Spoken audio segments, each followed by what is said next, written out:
ఒకప్పుడు కేజీఎఫ్ గురించి మాట్లాడుకున్నారని ఇకపై దేశమంతా స్వర్ణగిరి గోల్డ్ ఫీల్డ్ గురించి మాట్లాడుకుంటుందని సీఎం చంద్రబాబు అన్నారు.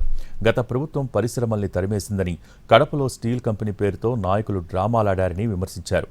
రాయలసీమను రాయలసీమగా తయారు చేస్తానన్నారు సీఎం చంద్రబాబు. ఒకప్పుడు కేజీఎఫ్ ఉంది, కోలార్ గోల్డ్ ఫీల్డ్. ఇప్పుడు దేశమంతా మాట్లాడబోయేది స్వర్ణగిరి గోల్డ్ ఫీల్డ్. దేశంలో బంగారు ఎక్కడ ఉత్పత్తి అవుతుందంటే మన స్వర్ణగిరి నుంచే. అదే విషయం మనందరం గుర్తుపెట్టుకోవాలి. స్పీడ్ ఆఫ్ డూయింగ్ బిజినెస్ కి ఆంధ్రప్రదేశ్ చిరునామా, ఒక మోడల్.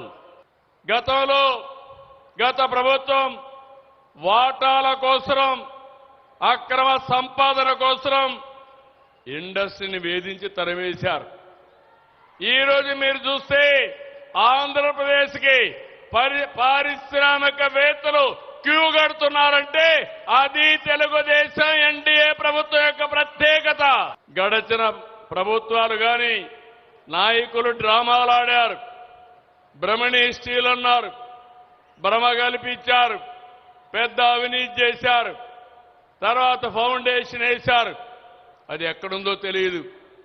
కానీ హామీ ఇస్తున్నా, 3వ తారీఖు పనులు ప్రారంభించి 2028కి రాయలసీమ స్టీల్ ఫ్యాక్టరీ తెచ్చే బాధ్యత ఈ ప్రభుత్వానికి మరొక్కసారి హామీ ఇస్తున్నా.